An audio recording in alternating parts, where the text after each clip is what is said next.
Jim, Yes. the help desk with Jim Cherney. Here is Jim. Hey, welcome everybody. Thanks for getting on board. And this is the help desk at 6:30, which is a half hour before our regular meeting begins at 7. And I want everybody to know that I used to be very indecisive, but now I'm not too sure. You have to look at your watch to get that one. My wife wanted to get teeth whitening, and it was so expensive, I went and bought her some black lipstick instead. So now we'll start the help desk. We want to open it up for questions. And before I do that, I'd like to just remind everybody that the announcements will be coming by Huey at the start of our regular meeting around 7 o'clock. And we have some classes and things coming up for you. You may want to get a piece of paper and jot down the things that are important to you. I'd like to kind of breach the subject a little bit about security and fraudulent things that have been happening. And you probably have your own experiences, and we'd like to share them with others. I'll just share mine to start things off. I have been getting a lot of text messages on my phone, not emails, not phone calls, but text messages that they sound as scary as they can make them. They say you're running out of memory in the cloud, or your membership for such and such a service is up for renewal. Click here so that you don't lose any data, or click here so you don't get in any trouble. And these are scams. They want you to click on them so they can get your ID and information from you. Does anybody have other experiences similar to that? I do get those from time to time. The phone company that I subscribe to has a spam service, and they block or notify me in advance that messages are suspected, and sometimes automatically get moved into my SMS text spam folder.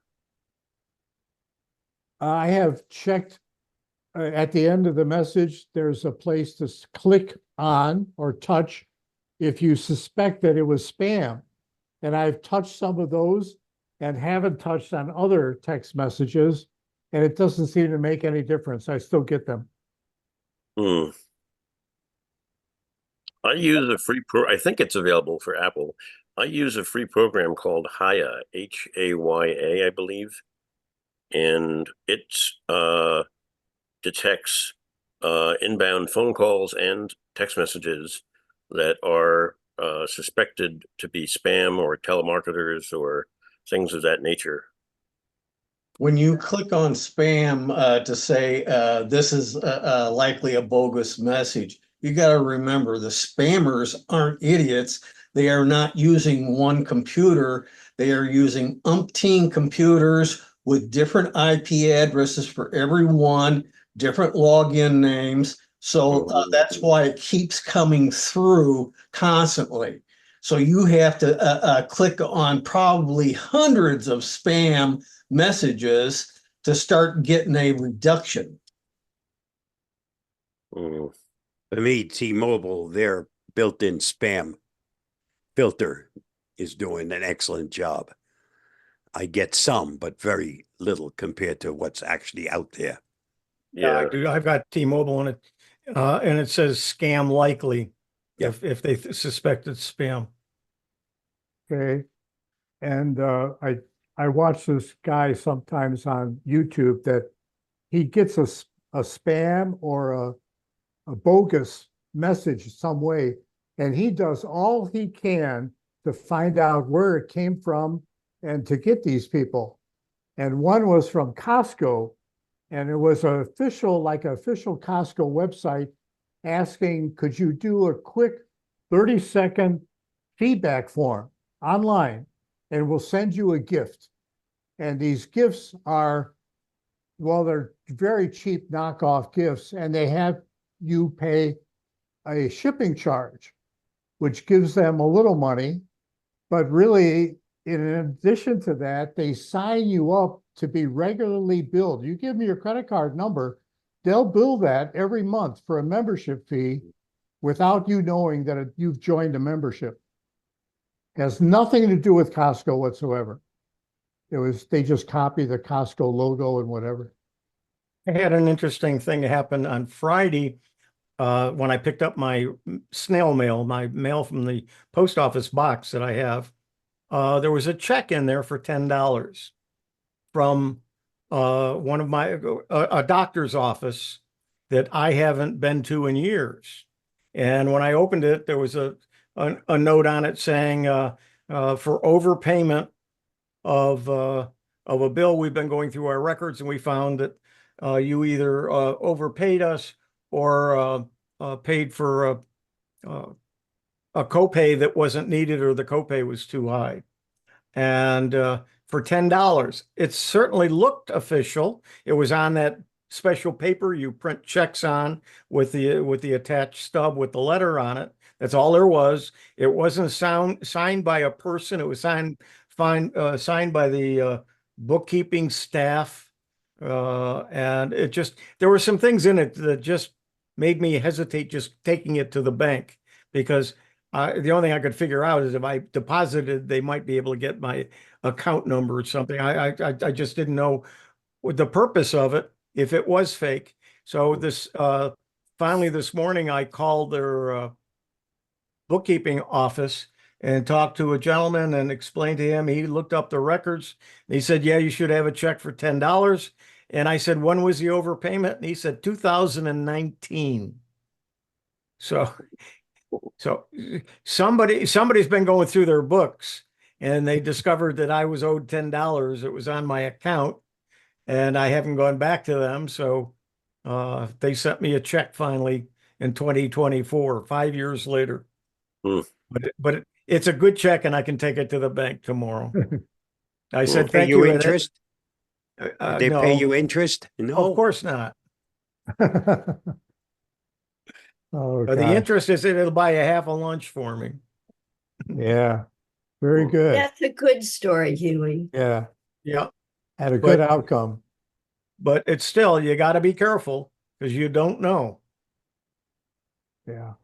That guy I mentioned on YouTube that likes to play with the scammers, he would set up a credit card account that he would give them that only has $8 in it or $10 or whatever it is. So they can cash that, but they can't go over it, and it closes the account. And he gets interesting replies on that. I didn't know that you could set up an account and limit the amount of money that can be charged to it. But he Some knows how to do it. cards have what they call a temporary card. I know Visa and MasterCard from Bank of America used to have it. They don't anymore. Discover used to have it. They don't have it anymore. And Wells Fargo used to have it, I think it was, and they don't have it anymore. But some banks do, where you can you go to a certain address and you get a temporary number that is tied to your number, but they don't get your number, they get that number. And you can set a limit on it. And Yeah, you can say it's good for $50. The item Yeah. is 35, but just in case there's some tax or something, they can't, the most they can get out of that is the $50. Yeah. I've been looking for those kinds of deals, and I've been finding them harder and harder to come across. And you'd think the banks would like that. But I don't know why they've cut it out. I mean, that's essentially how Google Pay works. You know, when you go to a wireless cash register, Google Pay on your phone doesn't give you, or Apple Pay, either one of them, they don't give the cashier or the store or the vendor your real credit card number. They give you a fake number that gets generated by the software. But it's nothing that you can manipulate yourself. yeah, they get a token that identifies you, but not your account, not your account number. oh, very good. Thank you. Does anybody have any questions for us of any kind dealing with technology? Let's open it up. Maybe I could help somebody with something that happened to me. Okay, one time I got noticed on an email and then phone calls that I owed back taxes or something. And, you know, being alone, I figured I'm not getting scammed or anything. Back then, when I was notified, it was back in like 2003, I think. You know, I just figured I did something wrong. So I went to the bank because they said you had to go to the banks, only send certified. So I went to the bank and I got $8,000. I sent it to the address that I was told. And then subsequently, I never heard back from them. So I went back to the bank and I said, excuse me, could you please give me a photocopy of the front and the back of that certified to see if it was cashed? Sure enough, it was cashed in Africa. And he said, there's nothing we can do because once you remove your money from the bank, we're not liable. In other words, I guess if I wrote a check, that's a different story. But the catch is how they got me was by telling me to send them a certified check. Mm. The other thing is you got to be careful with a debit card because a debit card takes the money right out of your account, where a credit card, you're charged for it and you pay it in time. So they're not taking the cash out. So if you get scammed with a credit card, most likely you can get it reversed. But if it's cash using a debit card, it's gone. Uh-huh. Debit card is cash, credit card, you have recourse. Yep. George, you have your hand up. I bought a Lenovo laptop. It was pretty cheap, 450 Canadian, so probably about 350 American. It came with Microsoft S, and I've been using it like that. My original intention was to load Linux on it. But is there any reason is there any reason not to toggle the S to regular mode? You can switch that S to a standard account of Home or Pro, depending on what version of Windows S you have. Yeah, I know I can do that, but is there any reason not to do it? Do you know what processor type you have? Is it an It's a Intel? Ryzen. It's a Ryzen. It's a Ryzen? I say go for It's it. fast and it's got a benchmark of 9,000, which is really amazingly high for As a long cheap as- computer. The S long as- allows you to only get your software through the store. Yeah, I You realize can't that too. install and- anything else. So if you Yeah. need to install software that's not on the store, you'd have to change over if you wanted that software. Yeah, you'd have to there are upgrade to some the- things that are not in the store, but I have other you computers. have I to can- upgrade to home. I just wondered whether, I thought S was, I don't know whether the S stands for store or sucks. It's originally for school children. Okay. So the S was for school or for store? Well, are you in school still? No. Elementary, middle school? No, but I mean, the fact that, for instance, it won't let you run That's the purpose of it. the is to BIOS. I keep the can't, I kids- don't know if I can get into the BIOS, and it certainly It's- won't let you run PowerShell and stuff like Its that. purpose Strip is down. to keep the kids out of as much trouble as possible, period. Well, there's another side to that, and that is it stops people loading stuff on your computer that you might get as a virus. I mean, I run Chromebooks as the most secure, but I've left it as an S, and I've been playing around with it. I mean, I think I will eventually get frustrated, but I don't know. The S was to compete with Chromebooks Yeah. in the schools. Yeah. Yep. And by the word store, you mean the Microsoft store? Yeah. Yes. Yeah. Yes. Okay. Microsoft. Where You can where only load programs from the Microsoft Store. You I can't. just wanted to clarify that for everybody. Yeah, you can't run an exe to load a program. I don't know. It's for watching videos and stuff like that. It's fine, but you know, I was going to load Linux on it. So, well, I think what I'll do is I'll take out the M2 drive, because if once you switch it over to regular Windows, you cannot go back. Well, there's nothing to harm it. There's no harm in creating a bootable live Linux disk Yeah. and just booting it and see how it runs. Yeah, I don't know if it'll do that, because I that's guarantee you, if it will allow it, because you're on an S version, that thing will be a screaming eagle on Linux.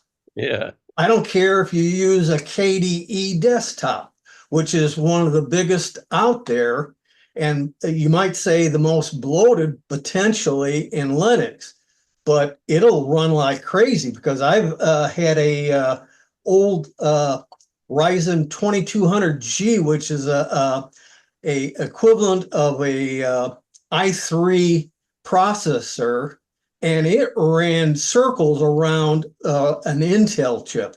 yeah. Well, it had good ratings. I checked it out before I locked down the money. One of the biggest problems is the memory soldered in, and it's 8 gig.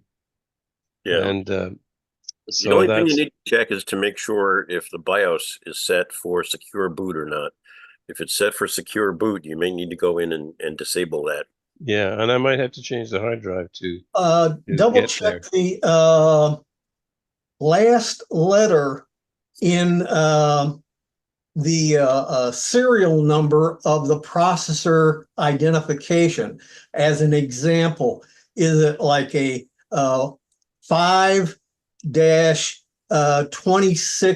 5-2600X or 3700X? Or is it ending in a letter G? If it's with a G, you may have trouble converting it over to pure Windows 11.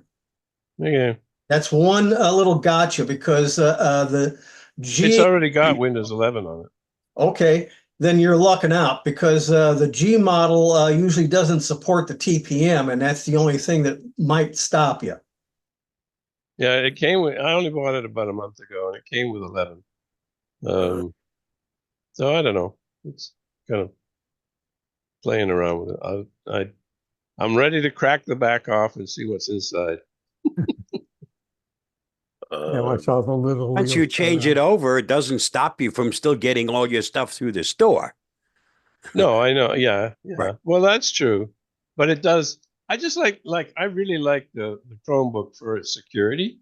I keep trying to tell people in our computer club to go that route, but Yep. hard to convince them. You know, they so. Yep. First of all, change. It's a little bit of change, right? So they don't know what they're doing. Yep. Oh, Well, all right. it says here in this article that you can switch to the home edition by just going into settings and then update in security and then click on activation. Yeah, but you can't go back. Correct. No, you cannot go backwards. No. Right. So before I do that, I was kind of feeling it out. Okay. All right. The Thank new, you. the, for all- the And new I don't com- think it'll run Chrome, actually, which is a bit of a surprise. Chrome Flex. No. It'll might. run the Chrome browser.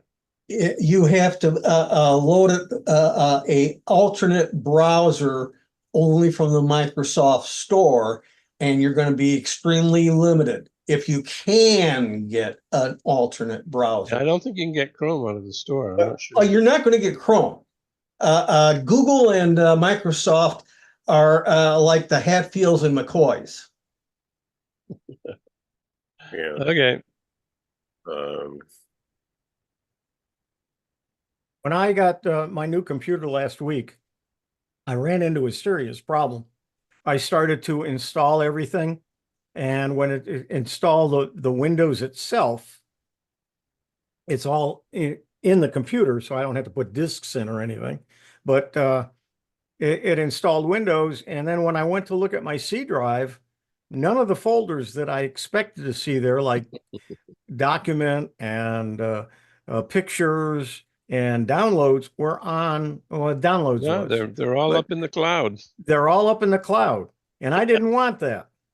Yeah. And I started looking at some articles, and some of them said, well, you can do this and you can change this, and you might be able to, you point something else. And I said, I don't want to do that. So what I did is I started reading about it, and I went back to factory fresh. So I had spent all day Friday, Saturday, and Sunday installing and getting it ready to work. And on Monday, I wiped it and went back to factory fresh, and then You know told what? it. What I don't like is that the desktop is in the cloud. Well, Yeah. also too, the setup process, you got to read those screens carefully, because one of those is, where do you want to store things? The default is in the cloud, but you have to go down to the bottom left area and say, I want local only.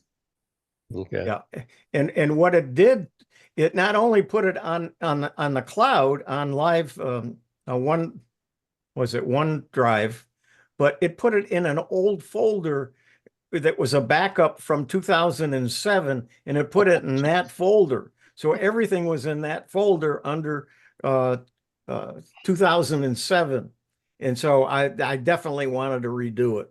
And so when I redid it, I got it all, and it's working fine. I still can see my OneDrive, the files that I have up there. I can now say, okay, I want to share this, and then have it on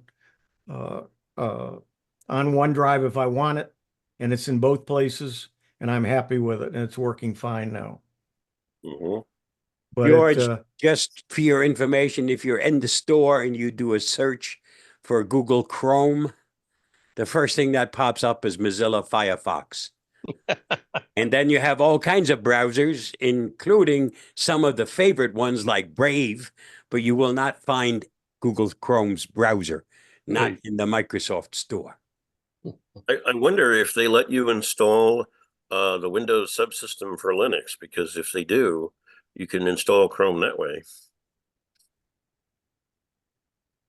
that's a little bit deep for most of the people here, so I don't think we want to get into that here. Yeah, it's way off my pay grade, I'll tell you. That's why I get paid the big bucks. Does anybody have any other questions? Anything at all? We got about 5 minutes. Yep. While Well, you're thinking, I just want to make a comment that based on our discussion last month about printers, I got for my birthday, I got a new Epson tank printer where you pour the ink in. And Yay. I've only done a few pages and I like it very much. I think it's beautiful. I've had one for about 3 years. Love them. Yeah, the neat thing about it is that I thought was clever. You put the bottle upside down and it drains the bottle and fills up the tank, and it only uses 90% of what's in the bottle. So you have a backup.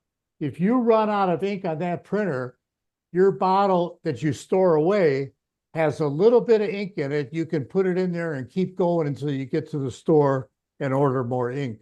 But I anticipate several years before I get through all that ink. There's Yeah. there's a reservoir in those printers. I have one myself. And the reservoir is used when you clean the jets, and when you go through the cleaning process, it dumps the ink in the reservoir. It's in the back right-hand corner of the device.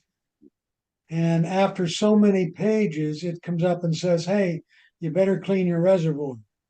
Oh, And for $10, you can buy a new attachment to replace the reservoir that's there, or you can take it out and get all messy and clean all the ink out.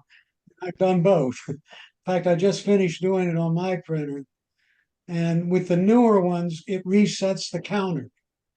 With the older ones, you have to get a piece of software to reset the page count, so it doesn't say, hey, you need to clean the reservoir, you need to clean the reservoir, right? So you're right, Jim. I really like mine. So that's Okay. the only thing you may not know about. Oh, I Never did not run know into- about that. Thank you. And if you clean the reservoir yourself, I imagine you do it outside with a hose on the yard, not in the driveway even, right? You I get a have stone driveway. I have a sink in my garage.